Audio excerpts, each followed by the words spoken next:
Hello and welcome back to another episode of Tectonic Takes. I'm here as usual with my co-host Devin. Devin, how you doing? Well, I just came back from the dentist office. Had a little filling on the left side, so if you see me talking one side of my mouth and I look like the Joker or some sort of comic villain, that's the exact reason why. But, the things we do for Tectonic Takes, we're here representing loud and proud. The things we do for sure. And we have, of course, a very special guest with us today from the That Footy Dad on TikTok. Eric, how are you doing today? I'm doing well, man. Excited to be here, and I feel your pain, Devin. I just had a wisdom tooth removed a couple weeks ago, so I'm still traumatized from it. So I get it. Yeah, I'm that's a still tough holding on procedure, to too. all four. I still got them all. But Eric, if you don't mind, could you explain like your content for anyone who might not be familiar? Yeah, so that footy dad kind of just came about because soccer's life. You know, everybody knows that. I found myself every weekend either at a Quakes game, at a BFC game, at our kids, soccer games, or my Sunday league, or even when I was younger, I played soccer. Soccer's just kind of you know part of my life, and I decided, like, why not make videos around it? Why not make videos? I'm a season ticket holder for the Quakes. Why not?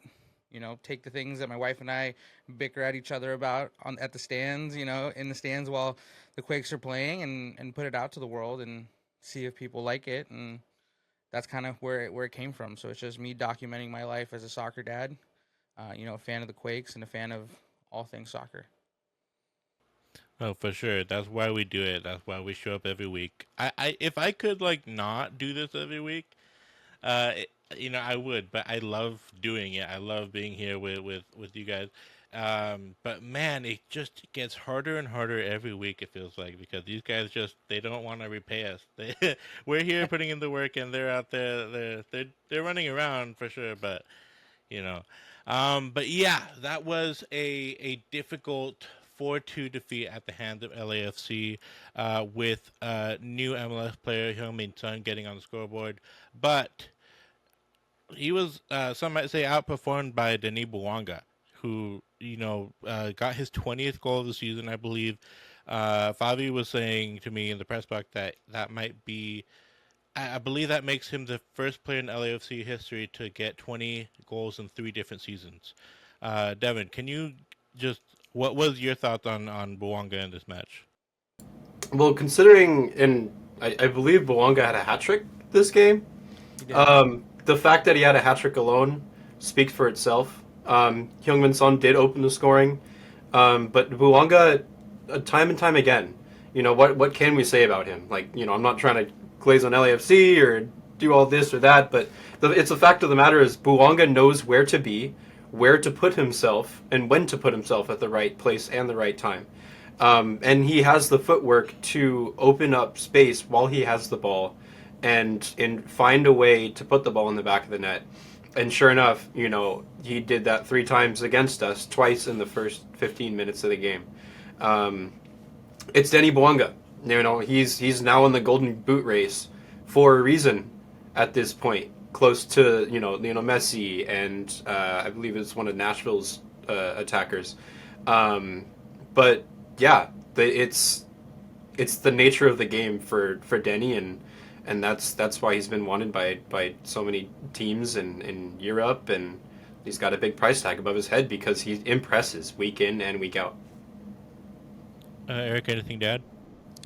Yeah, no, I mean, you guys pretty much hit it, the nail right on the head right there. Is, Wonga's a high caliber player, and he shows it every week, and it hurts to talk nicely about a LA player, but you got to give flowers where they're due. The man came out and did what he was supposed to do. Same thing with Sun. They came out, and they're paid to score goals. Man, I can't talk today, and they definitely did that. Obviously.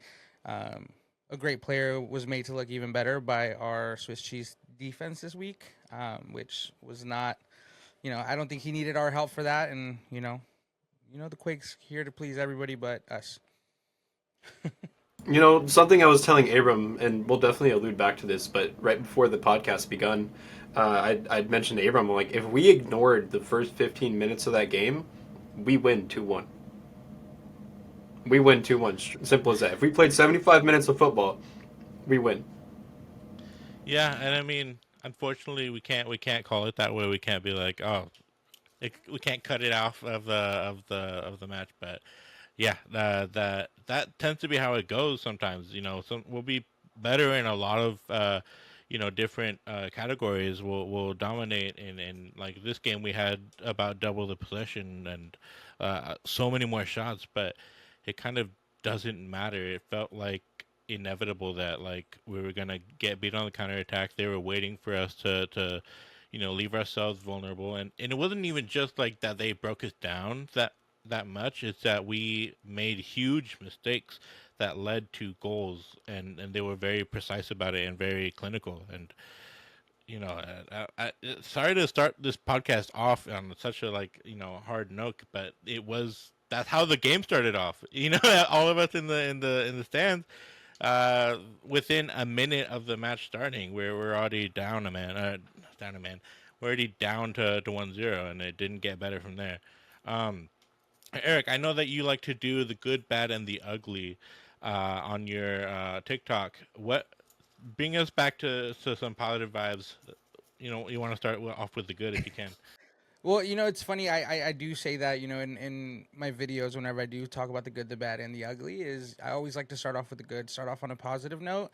And I just found myself so just, I had to dig. I couldn't, I literally, if it wasn't for the fact that I'm on this podcast, the only good that I would have had is that we had 11 players out on the field and kickoff was right at 5:30. It was kind of an ugly game. The I found myself the day of getting ready to go out there and looking at, I always like to plan ahead, and I'm like, it's kind of weird. The gates open kind of funky at a funky time, and then I was like, wait, the game's not at 7:30. It's actually at 5:30, and it felt like the Quakes kind of were on the same page as I am. They forgot the game started at 5:30, but I will say some of the good that I did see was obviously Preston Judd getting on the board.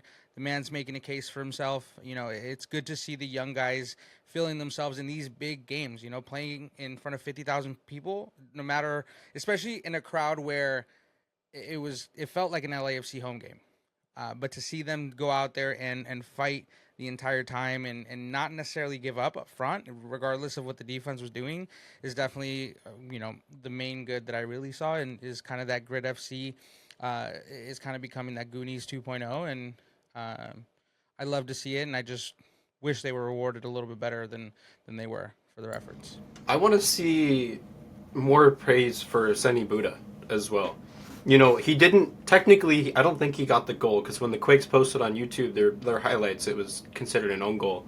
Um, but Useni Buddha, throughout the entirety of his substitution, he had the skills. He found space for himself, not just for himself but for others.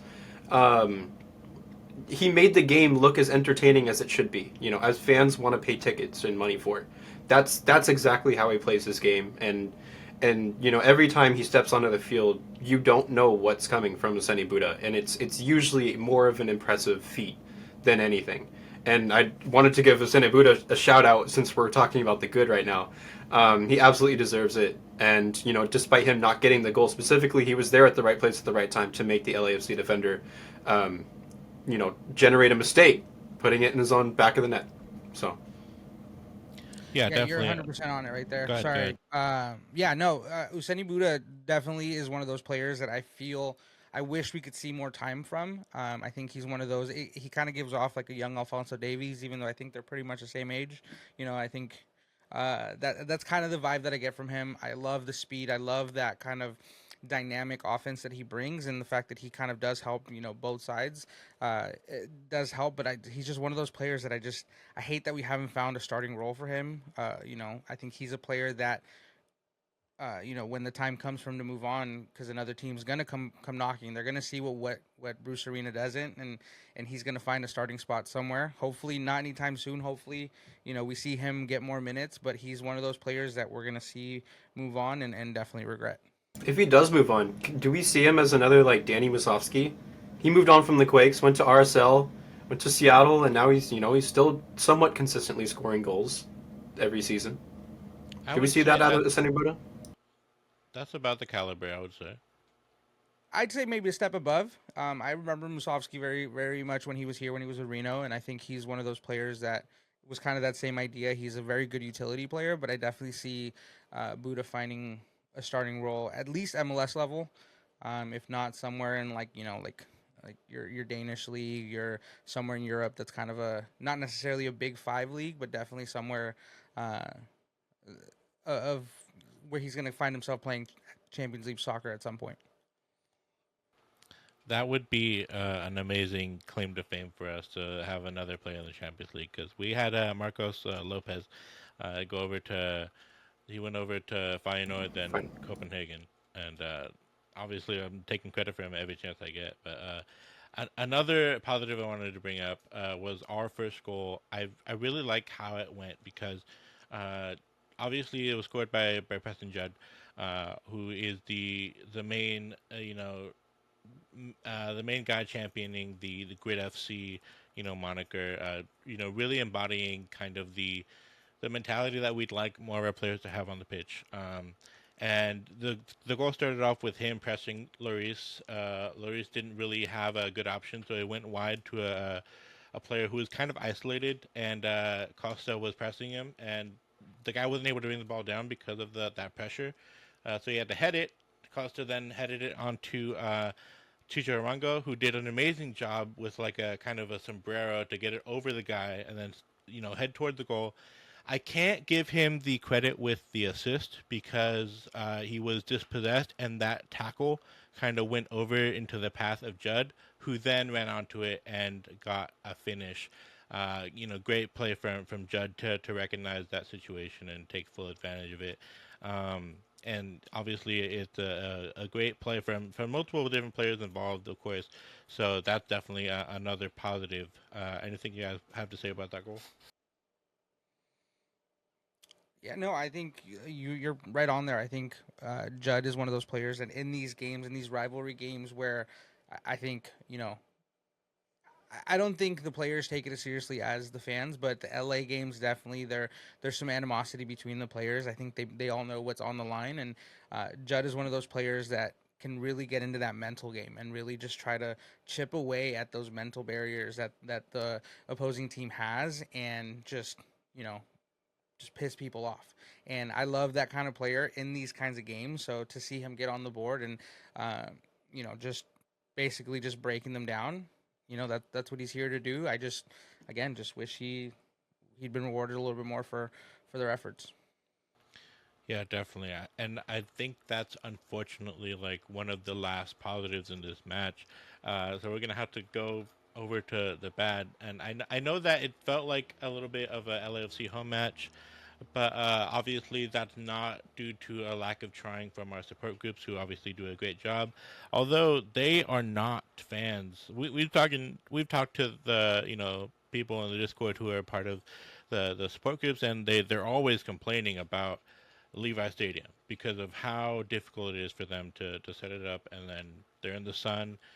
There's just a layers upon layers of negative things that are thrown at them, just because we're playing a match in Levi's. And obviously, it's great to bring more crowds. We had the most attended Quakes match of all time on Saturday, but I don't know if it's worth it when you're alienating your most dedicated supporters.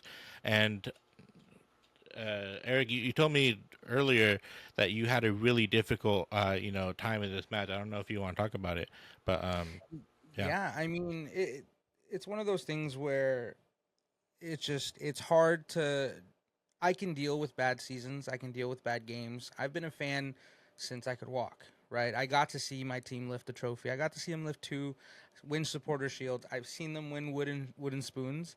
I can deal with that, but when you put us in a situation where we're home, right? That's how I see it. Is this is our home. This is um, at PayPal, even when there's LA games, even when there's this, you'll get the rowdy LA fan here and there, the rowdy away fan, and but at the end of the day, they're kind of like, yeah, we're I'm in your home. I'm gonna at least pretend like I'm gonna respect it, right? And I feel like that doesn't really happen at Levi's. Stanford definitely feels like it's 50-50, but Stanford has that historical, like, just feel to it where it's just, we all know why we're there. Nobody likes each other, but we're gonna have a good time and enjoy the people around us as presence. But I just feel like with LAFC being so new, the Levi's game being so new, it's just not, I don't see the point of it other than filling the pockets of the front office, right? And which I get, it's a business at the end of the day, but it makes you just not want to. I don't like putting the same effort into the Levi's game that I do the Stanford. Stanford, I bring my entire family, which I did this game mostly because it was my mom's birthday, but I don't tailgate. I don't make it a big thing. I don't, you know what I mean, go crazy with, banners and flags because it's just not, it doesn't feel like we're home. It almost feels like we're in enemy territory. I feel like I parked 5 feet from the entrance and there was 10 LAFC cars around me, a ton of people wearing Tottenham jerseys, wearing Korea jerseys. It was just like I felt like I was in the middle of downtown LA, and I was just like, this doesn't, it's off-putting, right? That tied with, I think, Levi's poor management of things. The parking situation was kind of a mess. There was no clear direction. There was issues that I had with security, that was to the point of me having not so fun conversations with the front office regarding some some pretty hateful things that happened, in my opinion, that were pretty much based on the color of my skin, which was not a fun thing to be a part of. Basically being told that the foam flags that we had that were given to us, we had the red flags from last, I think it was last year, they gave away at Levi's, and then we had the black and blue ones that were just given away a couple games ago. We were told that those were dangerous weapons because of the foam stick, and mind you, my daughter was holding this. It was a dangerous weapon in the hands of a 3.5-year-old little girl. And then the next family comes up, and we said, "Look, it's foam." We were bending it. My wife smacked me in the head with it and was like, "It's not gonna do anything." The guy was like, "Nope, not gonna go in." They made us go all the way back to our car, come all the way back. We were kind of sitting there waiting with our hands in our pockets, like waiting. The very next family, I hear the dad say the exact same thing. "Hey, it's foam, it bends." And without even hesitating, the guy was like, "All right, go ahead." Same flag. It was the blue flag. I remember it clearly. And I had to sit there and look at my wife and go, what was different? Like what did that man say that I didn't? I was almost justifying it, saying, did I say it in like an aggressive tone? Like was I Like wrong you're here? Like, questioning yourself, yeah. like, and the only difference that I could see in the 30-second interaction that I had and the 30-second interaction that that person had was that it was brown dad, brown kid, white dad, white kid. And I'm just like, it's hard not to put those things together. And it was a white security guard, and it's just like, and then we were talking to because it was weird because there was one set of security guards that were checking our bags, and then he was kind of wearing a different vest. It said security, different color, and the lady in the yellow vest was like, "Yeah, he's been kind of doing that all day." And I did notice that he was kind of, because I said something. I was like, "It's kind of like, am I off base here?" You know what I mean? Um, and she was like, "No, he's been doing that, and it's been mostly white families that he's let through." And I'm just like, "Okay, it's not just me, And I even saw my wife is American and she's white, and I was like, "Tell me, like, I need you to tell me straight up, like, am I reaching here? Like, is that?" And she's like, "No, like, she's very like ignorant to some of those things just because she's never experienced it as a kid." And she even sat there and was like, "No, that was messed up. Like, that was not okay." And I so feel that like just, that's. Oh, go for it. Yeah, yeah. yeah, that just started my day off on a bad note, and then here we go. It's something that I oddly take with pride with PayPal Park. Not the whole racism thing. Let me just clarify here. But I haven't seen any of those incidents at PayPal Park. It seems like when we go to events like Stanford and Levi Stadium, they bring in a hefty amount of security and they don't really check those backgrounds of those security officers, and they just kind of throw everyone in, and then incidents happen left and right, and you don't know what's going on because 50,000 people have to come through those seats, and it's just a real shame that you get incidents like that, um, where you question yourself based off of ethnicity, and you're questioning like your ethics and what you did wrong, and you're looking at other situations like everything seems to be the exact same, but I have a different result. It's very strange, and I'm really sorry that that happened to you, Eric, specifically, and I really do hope that it never happens to you again from here forward. And I'm using this platform.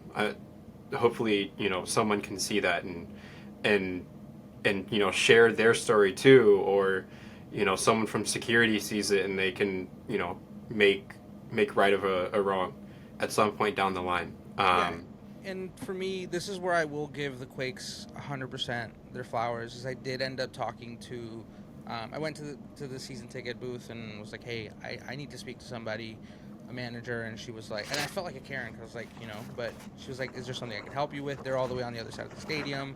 They can come, but it's gonna be a minute. And so Ashley, who's a season ticket holder, season ticket rep. I appreciate you because you sat there and you listened to me. I felt like I was gonna tear up, and you tried to comfort me. You told me, like she apologized. It wasn't her fault, but she was like, hey, like, let me take notes. Let me make sure that I, connect with your season ticket rep.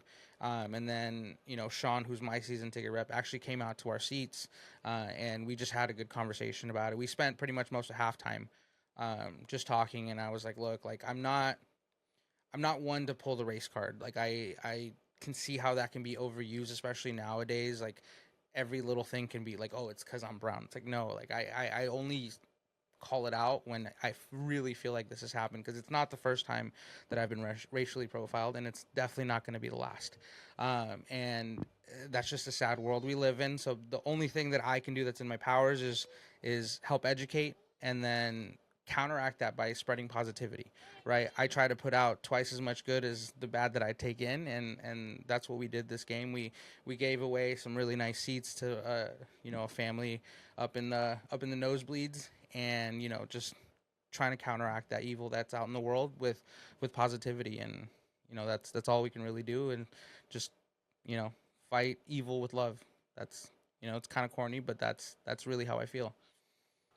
No, and we really appreciate you talking about that. And I want to make it clear, I wanted Eric on the show before he did all those really nice things for people.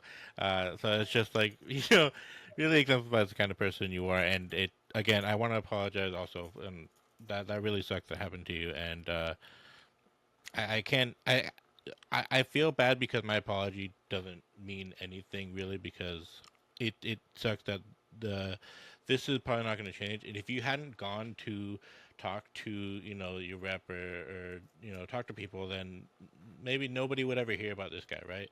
Like that's the kind of thing where it unfortunately just gets overlooked, like, oh, whatever. um, and it's just those micro things that, like, yeah, maybe, like, you got to get in the game still, all you have to do is put away your flags, but it's still just unacceptable is like the reason. And you shouldn't have to go through that, and a lot of people didn't have to go through that, and they had the same exact situation as you. So obviously, we here at Tecton Takes are all for equality, and yeah, I'm sorry you had to go through that. Yeah, I appreciate that. I appreciate that.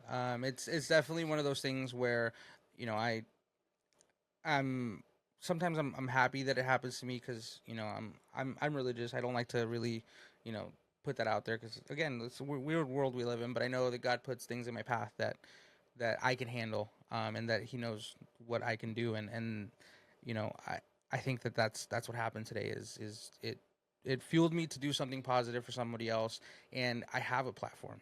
I have a platform where I can speak on this. It's not one that I use very often, but I don't have millions of followers, but the 50K that I do have, I'm gonna use, and I'm gonna talk about what happened, and let people know that you don't have to just sit there and take this, right? Like I think I handled it as best as I could in the moment. I was kind of even just kind of caught off guard because it's been a long time since anything like that has ever happened to me. But I talked to the right people, and I'm just gonna make my voice heard and make sure that people that I'm sure I wasn't the only person that went through that day. Um, it's main thing is just let people know that that they're not alone. Because I know other people are scared to speak up because they might not be in the position to, but I'm in the best position I could be to speak up on things like this, and I'll keep using my voice to speak for those that can't. Hey, I was about to say like that's a great example to set for your kids who, being the same ethnicity as you, partly you're gonna probably go through the same thing. My father is a lot darker than me, and I am light skinned. I guess I get racial profiles for a different ethnicity altogether. People think that I am Arab or something. And that is a different problem, but it does exist. My dad is darker than me, my dad's probably watching this, and I see it. I see it happen where people treat him differently, or they might not know that him and I are related, and it's really rough. It's difficult for me to see that, but the way that you handle those situations is that is the real test of character to see like how you handle yourself in adversity.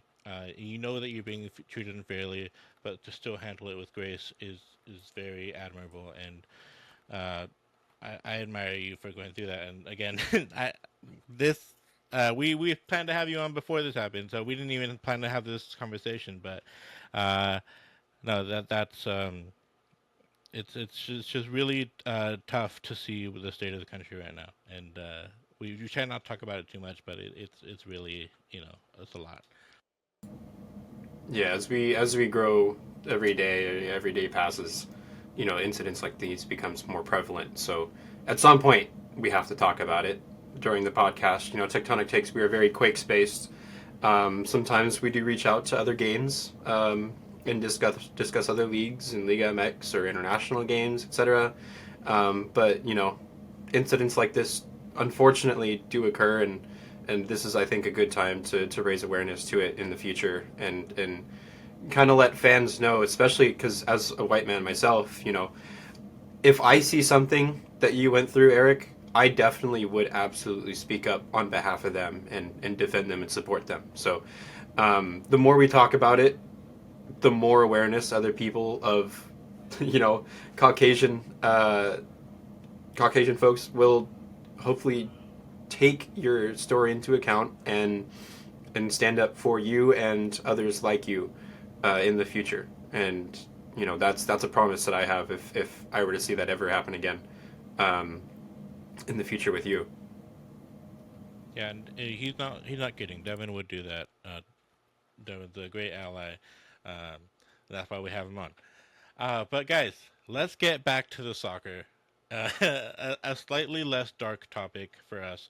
Um, so, guys, the Highline was brought up in the press conference by our friend of the show, Alex Morgan.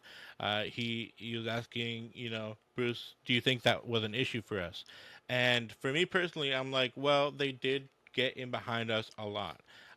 Bruce, his thing was that he didn't believe that it was the fact that we had a high line. It was the fact that we kept losing the ball uh, in really poor areas and then triggering a counterattack with one less player, like with the Muni situation. I still think that when you have a high line, that you open yourself up to that exact thing happening. But I am curious what you guys' thoughts are. Eric, we'll start with you. Yeah, no, I think for me it's a chemistry issue. 100%. Getting an up close look at the players, and I go back and I watch the highlights after just because I'm a nerd like that. I really enjoy analyzing the game, and you can really see that there's definitely some miscommunication happening between our defense. Specifically, we've got Vitor Costa and Romney. There's been a couple cases. I can think of one specifically at the San Diego game and one this game where there was just kind of a marking situation where Romney was kind of like, do I go? Do I not? Costa was there, and you could see Romney kind of physically go, hey, that's your man. I'm going this way. And then Costa just not tracking that man, and that costing us a goal. Whether that person was the goal scorer or that first assist, that's kind of the difference. But it's definitely something where you can see there's a frustration happening of just like, hey, I'm telling you something, you're not listening to me. It almost feels like there's just no faith in each other. Like I don't think you're gonna hold it down for me. So why am I doing it? That's kind of the vibe that I'm getting, and I think it has a lot to do with just this revolving door of defensive changes that we've had going on all season.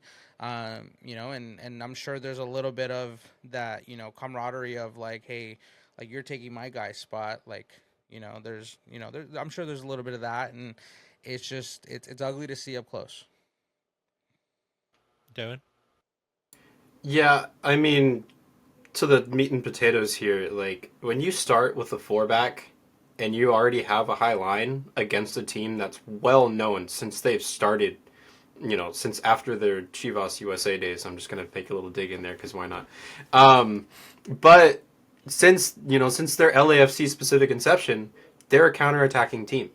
They've never really been known for being a pass around the back possession. They play it to their wingers. Their wingers have speed. They cross it into their strikers and they finish. It's as simple as that. And when we have a high line, and when we announce that we have a high line with four in the back, when we usually have five, um, there's recipes for disaster at that point. And sure enough, not even a minute in, we had witnessed that level of disaster. Um, I do recall at some point, I think we weren't expecting that formation from LAFC. So it did throw off kind of the team chemistry and just the tactical understanding and preparation of the game. But you're professional players. You have to make those adjustments on the fly as soon as possible, immediately. You cannot be conceding 3 goals in 15 minutes. Can I add on to that? That when asked about that the decision to have four in the back as opposed to the usual three, he said that he was expecting Ordaz to play, but he didn't remember Ordaz's name, so he referred to him as the white guy, which I found very funny. But yes, that was obviously a big, kind of a shocker that at what point do they know each other's lineups? I was under the impression that they're before finalizing they would like, lock in and agree on that. That just because of the way that it ends up working with like everyone knowing the lineup beforehand, and being like part of that process where like I have to go up to the coach and be like, do you have your lineup? Like, is it done? And having to get the lineup from him. That's how I thought it always worked. But I don't. I guess I don't actually know how it works because it's like I ended up being different. So okay, and I want everyone else's thoughts on this too. And this could be like a little rant, but why are we playing Rodriguez at right back? Why are we playing Rodriguez at right back? What has he done to prove to anyone on the team that he's a right back player? I know he likes to bring the ball forward and he's good at doing that, but he does not have the body style or the height or the speed to be a right back. He's a center back at heart. What was the decision making to place him as the fourth person on the outside when he's much better in the center? Eric, do you have anything to say about that? I completely agree. I mean, I'm a Rodriguez fan. I definitely like his style of play. I'm a center back, so I can appreciate the different styles. It's different from how I would play as a center back, but I'm also not a over 6 foot Brazilian, so there's that. But no, I completely agree. There was no reason for Rodriguez to be on that right side. The transition from center back to right back is not an easy one. Going up and down. He does have that skill, as you said, to move up and be a threat offensively. But it's not necessarily the quickness that I'm necessarily worried about. It's the kind of uh, that explosiveness, right? He doesn't have that quick transition, which with a counterattacking team you're gonna need because you're going up and down, and you got to be quick when you transition. He doesn't have that. He's good once he's at full stride. He's fast, which a center back, you have more space in front of you to really just kind of read that and be able to start your run sooner in order to do that. But on the wing, like there's no, it's you got to be able to turn on a dime, and he's not the player to do that. With the players that I think we had available, I don't see, as much as I love him as a player and want him to start more. That wasn't the best move in my opinion. And I think seeing that one incident, I believe it was the second goal. Abram, correct me if I'm wrong. But I believe it was the second goal where Daniel Muni gave the ball away in our middle third towards the half line on an errant pass. Um, he gave the ball away, and that's what led to LAFC's second goal. Now, I would love to see Muni as a an outside back because he has the speed for it. He's played there before. He has the experience. Um, I wouldn't expect to see something so dangerous from Muni as an outside back or right wing back, etc. Um, I I think if Rodriguez was a player in the center, that second goal or that mistake that led to the second goal would not have occurred. Abram, what are your thoughts? Yeah, I would also like to add to that because Rodriguez is the right back in the situation, he had gone up, and the ball was just cycled back to Muni. Muni had gone wide, so Rodriguez is higher up the pitch than Muni at that point. He's playing like right backs go forward, and because of that, now there's not a center back in where Muni's supposed to be, and so that's the issue. Whereas if Muni was initially the right back, then Rodriguez would be the center back, and then there's a center back there to block the counter. Like it's simple chess to me. I feel like that makes complete sense. Muni has played fullback for us, and I think that he does have that explosive speed that Eric's talking about. Um, Also, I wasn't convinced with Bruce's reasoning for it, which was just uh, Rodriguez has played right back in his career. He played there once for us, and I'm like, okay, but it obviously didn't work, and I feel like he's not taking accountability. He did say that like a lot of this game has to do with him, but he didn't go into any specifics on that. He just said, I felt like he was just saying that as like a catch-all, just like yeah, I take responsibility. But this is actually what happened, and these like I can't help Muni giving the ball away. I can't help all these mistakes that happened, right? So I feel like he says he's taking responsibility, but he's putting responsibility onto other players, like specifically called out Chicho Arango and Christian Espinosa, who didn't have the best of games, but like this was a whole new system for them to grow accustomed to, and they only had a week to do it. So, anyone have thoughts on that? Yeah, no, I think you're right on there. It was really tough to watch.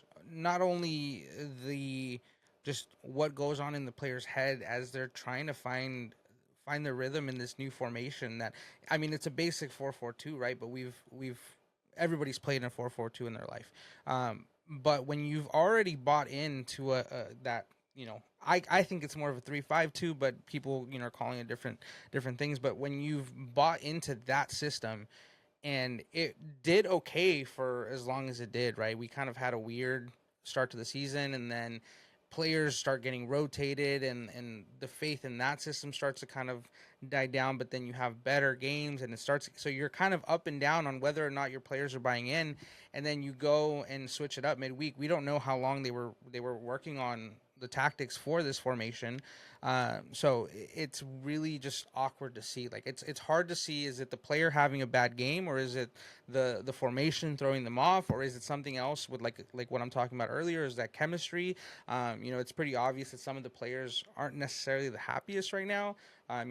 Rodriguez was linked with a move out of the country not that long ago. He hasn't been playing. How much of it goes into like, well, I'm gone after the season anyways. Like I'm just trying to, to quote Marshawn Lynch, I'm just here so I don't get fined, right? It's what's like it's really weird to it's hard to pinpoint where we're going, where to lay the blame. Is it on Bruce? Is it on the players? Is it on the ownership? Which is always going to be my answer, at least for now. But it's hard to tell. And as somebody who, in the beginning, I said, I'm giving Bruce the year. I'm giving him the benefit of the doubt. I know what he's working with. He's working with not only a roster that he didn't build. He's inherited a roster that's just kind of been there for the last couple of years. We're going through an ownership change, so I don't see a lot of money being invested anytime soon. So, the players that he might have gotten might not necessarily be his players that he wanted. It's just kind of working, rolling with the punches until he can that ownership can come in. There's just so much, and it's really hard to keep defending it. Well, it's like when I don't even know, I can't even past seasons I could say, yeah, that player's a problem, that player needs to go, that coach, this and that, but it's just there's no bullseye that we can just hit and say that's the problem. As much as we've kind of harped on Bruce Arena with the way he handles himself in press conferences and the fact that us as fans don't really believe that he's doing what's necessary or what's needed to help this team succeed. I do believe that he is actively being hindered by the front office and ownership, kind of as Eric mentioned. Let's not forget that he was given a $10 million budget for a player. You know, Austin took our main guy from us, Brandon Vasquez, and unfortunate he tore his ACL in our own stadium. But there's that factor of we were given a hefty sum, a very hefty sum. It was going to break our transfer record by a crazy, crazy amount. The front office could not get that deal done over in time. And between that and the summer window was when, ownership decided to sell. And when ownership decides to sell, that $10 million now gets sucked back into the bank account of ownership. So Bruce Arena effectively lost that transfer sum over the summer and wasn't able to make a big name signing as he obviously wants.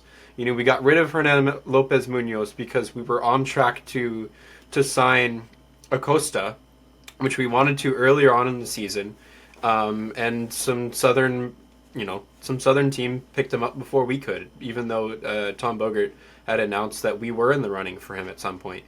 So he does want bigger name players, and he's asking the front office and ownership to make these transfers for him so we can we can succeed. However, that's just not the case. It's not happening. And this is something that I've been trying to dig into for a very long time, is how many managers do we have to see fail before we realize this isn't a manager discussion. Bruce Arena is the winningest coach in MLS history, and we have him. He's done average in like the first season for every season and every team that he's managed, and now he's doing average for us, actually a little bit better than what the club's expectation was. And yeah, we're not. It doesn't seem like we're making playoffs, but he's with the squad that he's running right now, it's all right. But he's not being financially backed. We need to see a manager be financially backed and make those big name player signings that would bring a lot more fans, kind of like we saw with Levi's Stadium. I couldn't even tell you how many times I was parked in the red lot and I saw fans in front of us parked in getting jerseys out of the car, fresh out of the packaging, the shipping packaging, and they put the Sun jerseys on. They bought the Sun jerseys specifically for that game. It's a big impact that a team has. If you can find the right big name and, the right way to include him into your starting 11 and tactics and whatnot, that's really good success. And we saw that with LAFC. We, as ownership and as an FO and club, have failed to provide that for our team. And I really hope that at some point within the next season, during the ownership change, if there is an ownership change, we don't know what happens behind the scenes. I haven't heard anything in the dark webs at all just yet. Crossing fingers. But, that being said, Bruce Arena did get screwed over by ownership and front office, and I think that's a big factor as to why I think he's stubborn, upset, angry at this club right now. He's not getting the things that he's gotten from other teams. Yeah, I mean, I would totally agree. I 100% believe that Bruce Arena as a sporting director, awesome sporting director. I mean, we're a little bit spoiled in a way, right? I started to say that seeing as who we are, but if the season ends today, we are in the playoffs, right? And last season, We were the worst team in MLS history. So there is definitely we're trending upwards in that way. But 100% agree, Devin, that it does feel like at some point in the season the rug was pulled under Bruce's feet, whatever, however the saying goes, and because he assured us in his initial press conference that he had been given a budget, like you said, and then I don't remember where it came out, but he is quoted in saying that well, he was asked, "Does the ownership change have an impact on the season?" He's like, "Of course it does, but that's soccer, whatever." He's like, he's not going to give you like a really good answer to those things, but you can tell he's frustrated, and that's exactly why, because this club has never been, good at providing a great platform for their coaches and GMs to succeed. So I'm not surprised that they're not doing it for Bruce Arena. And to be fair, he did a crazy job. We have Josef Martinez and Christian Arango on our team now. Like that's something I would never imagine that would ever happen. And also just the influx of a bunch of players that just really increased the bottom standard that we have at the club now. There's a lot of really good things we could say about Bruce Arena. I don't think that 100% excuses his choices that he makes on the field. I think that it's been a problem now for a while that he waits too long to make substitutions. I think that we go really hard on big changes in the tactic that you know maybe the players have an issue with, or maybe they're not able to adapt with, and we have a really high caliber of opposition in our way, between now and the end of the season. So it's really not an easy job, and I do not envy his position. And I mean that's why he has podcasts talking crap about him, and we don't. Anyone have anything to say? Yeah, I mean, it's tough. I think Bruce came into a really tough situation, where, like you said, we were the worst team ever in MLS history last season. And to come into that as a fan, I try to put because I feel like I try to be grounded with my opinions is, like realistically, like what's going to happen. Because obviously the giddy 10-year-old in me is like, well, we're winning MLS Cup. You know what I mean? He's bringing in, he's bringing in Ronaldo, the real one, not Vieira. Obviously like that's inside. I'm like jumping for joy, but there's the realist in me that, he came into a situation where the fan base is just we're tired of it. We're tired of being told, we've brought in great coaches in the past and they haven't done anything. And I'm thinking, your Almeida's who has a pretty tarnished reputation here in San Jose, and then went and did great things in Greece, right? So for me, it's I understand, and I almost feel bad for the guy because he's coming into a situation where if he doesn't make the playoffs, it feels like a loss, right? And but the realist in me sees like the great improvement, like you said, we're in a playoff spot. We went from worst to, you know, in the middle, right? We went to worst to they're not bad, right? Your average Quake season, your average whatever. So I can kind of feel for him in that point, and it's just tough to kind of keep defending it when the results aren't there. And the one thing that I will say for Bruce this year is that I can see the improvements. I can see the improvements in the players he's brought in, like you mentioned, Arango, Martinez. Those are players that I don't think would have looked at San Jose twice if it wasn't for the fact that we have a high caliber coach that's backing it with that promise of that money, that we're bringing in players. And, I don't think that would have happened under anybody else, at least not Yeah, the players we brought in. And to see him just be frustrated, like I get it, like it sucks, and so it's tough, but I see the improvement. I see the fact that I'm leaving games this year versus last year differently. Thinking last year it was like, oh god, this is getting exhausting, but this year it's like that I leave mad because I'm like we should have won. There were so many games where we were the better team for 80 minutes and we just went ahead and just dropped a big deuce on our own game towards the end. Like we shot ourselves in the foot, but we were the better team for most of that game. We were the team that we were the underdog coming in. All the cute little sports betting, whatever. Like we have the lowest percentage, but we went and dominated possession. We dominated the shots. We just couldn't buy goals. so leaving the stadium feels better because I'm mad that we just couldn't buy a goal. It's it's not we're mad because we were terrible and we should be playing in USL League Two. With the performance that we have. So there's that. Bruce.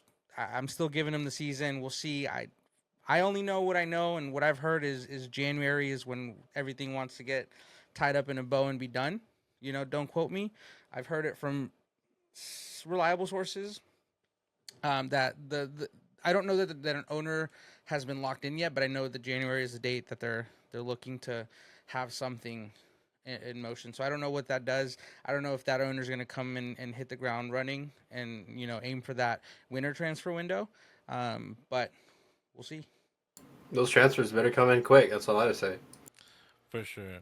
And I do hope the Quakes go in a better direction with the change of ownership. But there is a part of me just being a Quakes fan, like, well, there it is physically possible to be worse than Fisher. Like it is possible. Like you can make our kits like puke green. Like I don't know. Like they could do something, and I'm just anxious about that possibility. But it is definitely it does look like it should be a better situation for sure. And there's a lot of reasons for San Jose to be a big club. Like they're a MLS divisional team, a big market as we've shown on Saturday.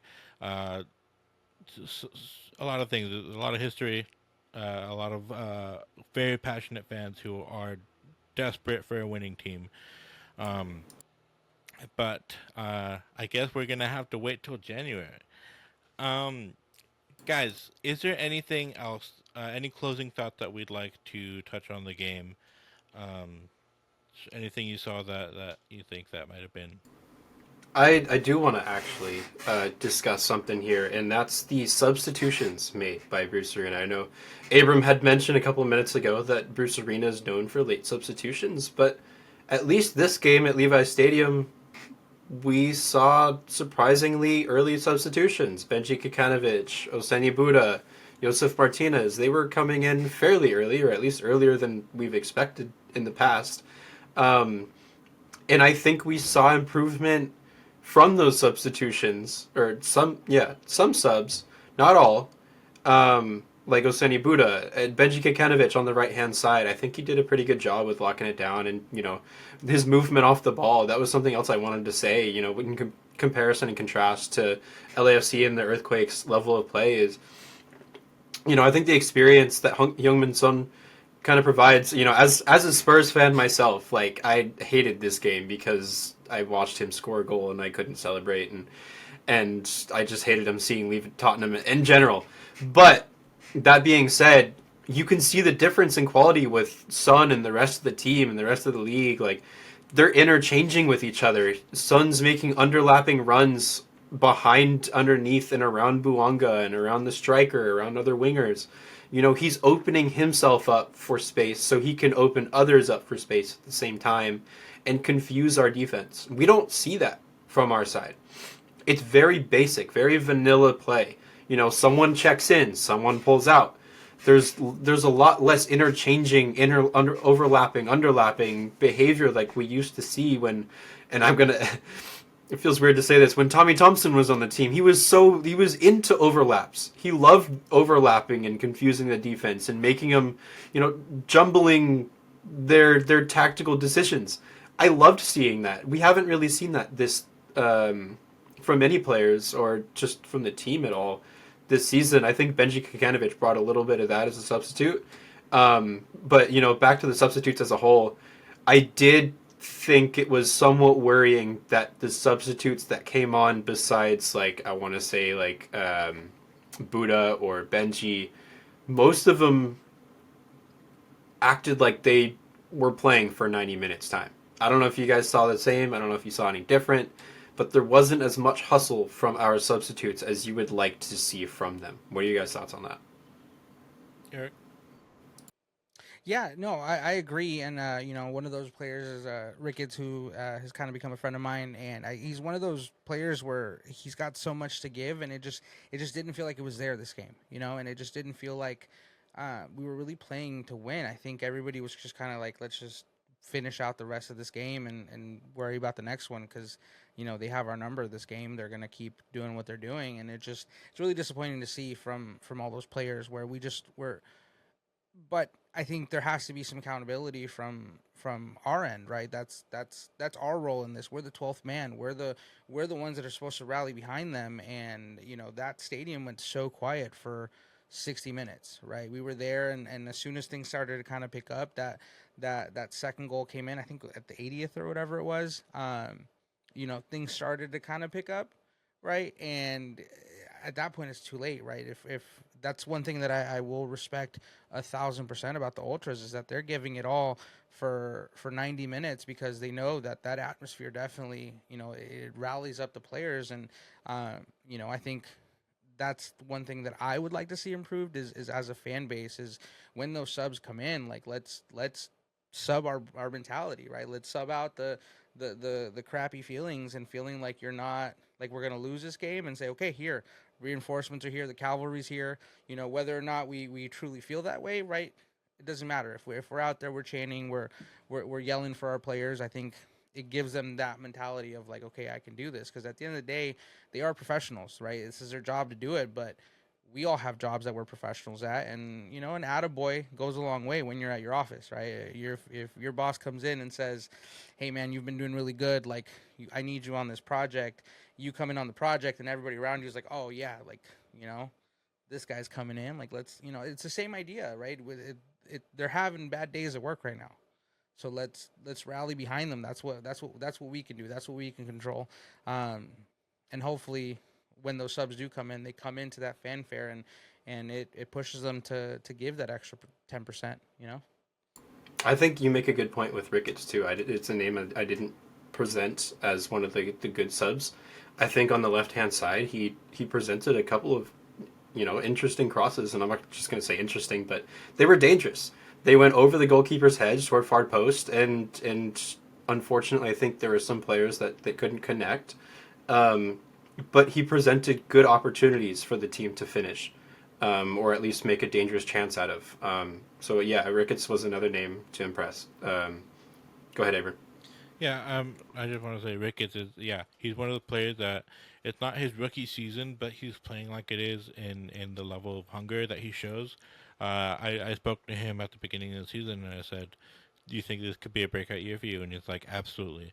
And you could tell in that moment that he is ready to seize this opportunity with both hands. And when he comes on, he makes things happen. And not everyone is doing that. I also I agree with what Eric was saying about the fans and how loud we are or aren't. It was difficult for me. This is probably the most negative part about being in the press box is that there's in Levi there's a big thick pane of glass. So I thought we were quiet because it was out behind glass. But I guess even on the other side of the glass it might have been you know quiet. And I mean I understand to an extent when you're losing 4-1, 4-2, but no, I've been in PayPal Park. I've been in Stanford where it felt like we as a fan base conjured that goal to equalize or to go ahead just purely by just believing and feeling it, and that's something that this fan base is quite literally built on. Just never say die attitude, and I just this isn't the time to start saying die. We're 30 games in. We are in the play-in spot. We have teams chomping at our ankles trying to get past us, and we just can't let that happen, no matter who's in front of us. And I mean, I'm gonna be here, win or lose, but I'd really, really like to say we made it. You know, I, I don't know exactly how to say this specifically, but when Germany beat Brazil 7-1, when Brazil scored that one goal, I heard a louder noise, or I heard a louder crowd than what I heard at Levi's Stadium. And I'm not trying to shit on our fans, all right? But there's passionate fans out there, and you know where they come from. You know where they come from. And they're apparent. They're loud. Even if you're losing 7-1, you still show up for the team, for the players, make as much noise as possible. And even the players themselves, whether it be on our team or other teams, they make it known that support, that vocal support, helps the team cross that line. Very well said, Devin. Guys, that's gonna be the end of today's episode. Eric, real quick, where can the people find you? And again, like the stuff you do. Yeah. So for those that want to follow me for my soccer content, follow me on That Footy Dad. That's TikTok, Instagram. I'll be posting just strictly soccer content there.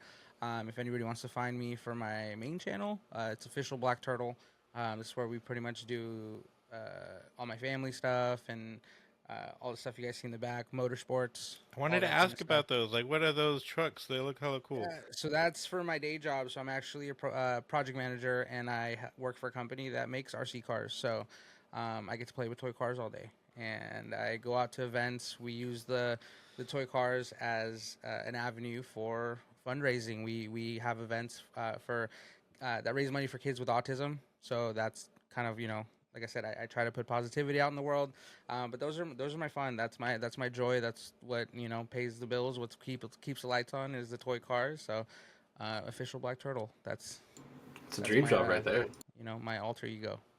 Yeah, we might be funding those things because I don't know about you, Devin. I know that you're into cars, but I'm looking for an RC car too. If they have those little toy F1 cars, send it over. I will absolutely love to try them They out. do they have F1. There's an F1 race series out here in San Jose. There's a lot of fun.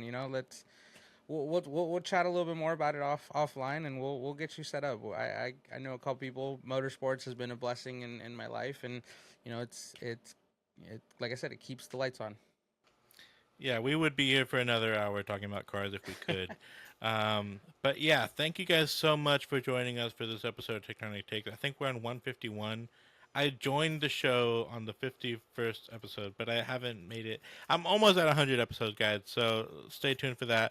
Also, I want to say that we are at 497 subscribers right now as of recording. So guys, if you have three friends, like if you have like two uncles and an aunt, please, like, Parents in the background, I know you can hear this. yeah. Subscribe for the sake of Tectonic Takes. I Guys, know you can hear it. we're so close to 500, and getting over that mark would mean a lot to us. So, uh, you know, please feel free to leave us subscribe, like whatever, all those things. Um, but yeah, that's gonna be it for today's episode. Thank you guys so much for watching, and thank you guys, thank you Eric for joining. We'll see you guys next time. Go Quakes! Go Quakes.